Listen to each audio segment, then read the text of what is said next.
जों दिनै क्लास 9 नि लेसन 3 खौ सावरायगोन। लेसन 3 नि जोंहा सोंथि 3.2 एबा 3.2 नि बेखौ जों दिनै मावफुंगोन। दा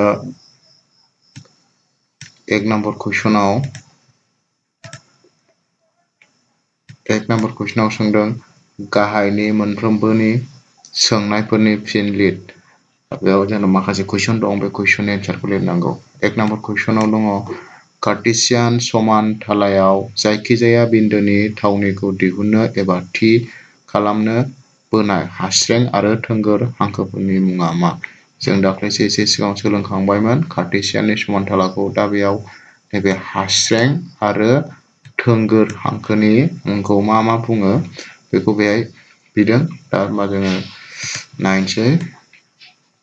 हमनानै लाबाय नैबे कार्टेसियाननि मोनसे समानथाला सावगारि।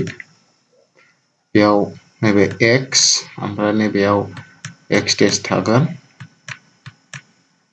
ओमफ्राय ओरैहाय थोंगोराव y डेस बेयो। दा बेयाव जोंहा हास्रेङा माखौ बुङो? हास्रेङा नैबे x निफ्राय नैबे x डेससिम थांनाय। अब्ला बे हास्रेंनि मुङा मा? बेखौ बुंनांगौ। बे हास्रेंनि मुंखौ जोंहा बुङोमोन मा? x डेस BOD होननानै बुङोमोन। मा? x डेस BOD। x डेस BOD। ओमफ्राय नैबे थोंगोर y निफ्राय नैबे y डेससिम, अब्ला बेखौ जोंहा बुङोमोन थोंगोरनिखौ y डेस BOD। y डेस BOD। बे होमबा से नाम्बारनि एन्सारा हास्रेंनिया जाहैबाय x डेस BOD आरो थोंगोरनिया जाबाय y डेस BOD जागोन।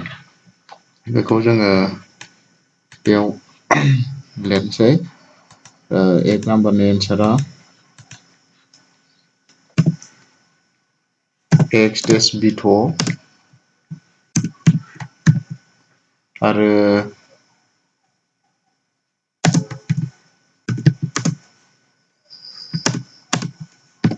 y डेस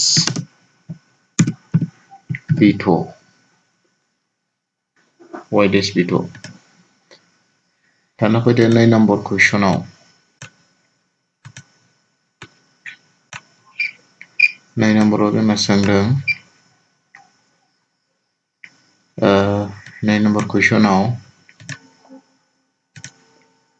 2 नम्बराव होनदों बे मोननै हांखोफोरजों सोमजिनाय समानथालानि मोनफ्रोमबो बाहागोनि मुङा मा? बे हास्रें आरो थोंगोरजों जोंहा सोमजिनाय समानथालानि नामखौ बिनांगौ एबा नामखौ दिन्थिनांगौ। बेहाय जोंहा मोनब्रै जखाय सोमजियोमोन। नैबेखौ जों सेथि जखाय, नैखौ नैथि जखाय, नैखौ थामथि जखाय आरो नैखौ मा?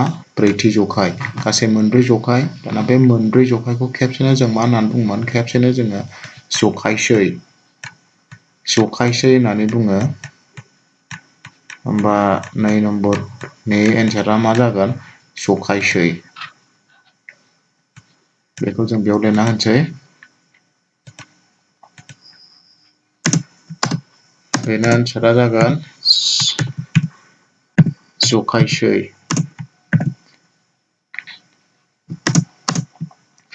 दा 3 नम्बर कुइसनाव फैदो। 3 नम्बर कुइसनाव 3 नम्बर कुइसनाव जोंना मा दङ? 3 नम्बर कुइसनाव बुंदों बे दोंनै हांखोफोरा जेराव दानस'लायदों बे बिन्दोनि मुंखौ लिर।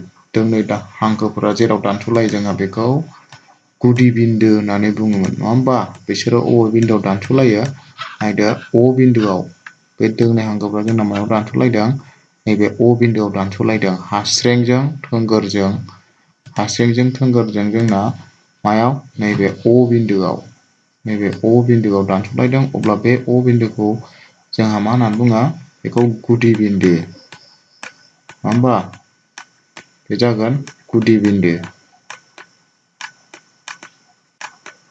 गुदि बिन्दो होनबा बेनि एन्सारा मा? गुदि बिन्दो जागोन आरो।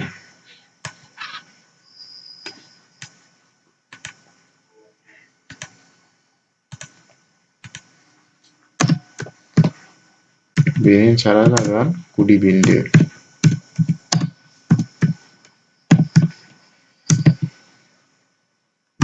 जाबायना होमबा से नाम्बारना जोब्बाय। दा जोङो 2 नम्बराव कुइसनाव आच्छा 2 नम्बर कुइसनाव फैदो। सावगारि 3.14 नाय आरो गाहायाव होनायफोरखौ लिर। नैबे मोनसे सावगारि होनाय दङ कार्टेसियाननि समानथाला। बे सावगारिखौ नायनानै जोङो बेयाव 1 निफ्राय 8 सिम कुइसन होनाय दङ। बेनि एन्सारखौ दिहुननांगौ। दा 1 नाम्बाराव फैदो बिनि थावनि बिसानफोर। बिनि थावनि बिसान बिया होमबा बबे जखायाव दं नागिरदो। बिया नैथि जखायाव दं। कार्टेसियान समानथालनि नैथि जखायाव। दा बिनि थावनि बिसाना सानदो एक्सआ -5 ओमफ्राय वाइआ ओरै गोजौजों 2 होमबा बिनि थावनि बिसाना जागोन -5, 2 -5, बेयो। दा 2 नम्बराव दङ सिनि थावनि बिसान। सिखौ नागिरदो। सिया दङ जोंना ब्रैथि जखायाव दङ। होमबा बेना जोंहा मा जायोमोन प्लास आरो माइनास जायोमोन। होमबा एक्सआ बेसेबाङाव 6 एक्सआ 5 आव दङ। ओमफ्राय वाइआ -5 होमबा सिनि थावनि बिसाना जागोन 5, -5 5, -5 आव सिनि थावनि बिसाना। दा नेक्स्ट कुइसनाव दङ नाम्बार 3 आव थावनि बिसान -3, -5 जों सिनाय होजानाय बिन्दो।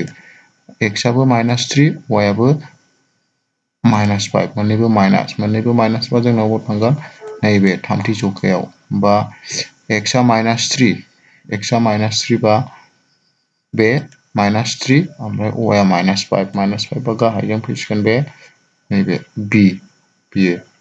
होमबा मा जागोन बेया एन्सारा बिन्दो। बा बेनि एन्सारा जागोन जोंना मा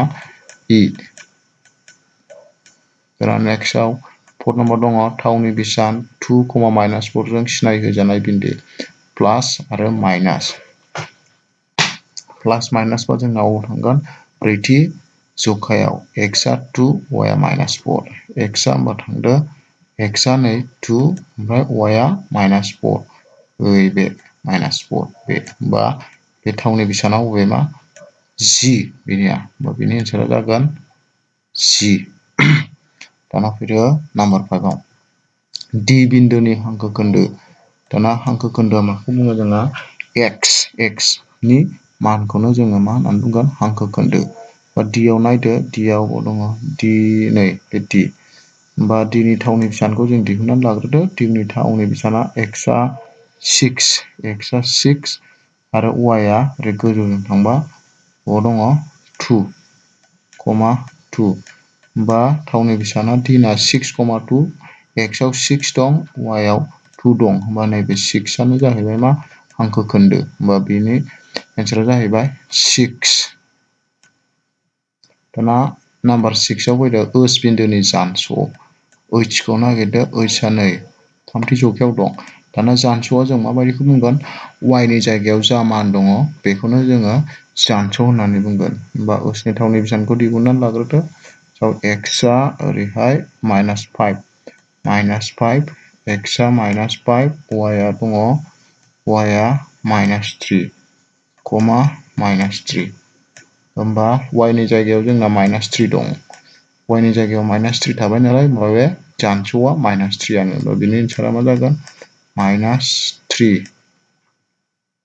दाना फैदो नाम्बार 7 एल बिन्दोनि थावनि बिसान। एलआबो बाव दङ एलआ बे सेथि जखायाव। होमबा सेथि जखायाव दङ होमबा बेनि थावनि बिसानखौ दिहुननांगौ। थावनि बिसाना जागोन एक्सआथ' ओरै थांनांगौमोन। होमबा जेबो मख'नाय गैयाबा जों एक्सखौ मा लागोन 0। ओमफ्राय वाइआ 5 नालाय नै वाइआ 5 होमबा बेनि थावनि बिसाना मा जागोन 0,5 होमबा एल बिन्दोनि थावनि बिसाना मा 0,5आ जागोन।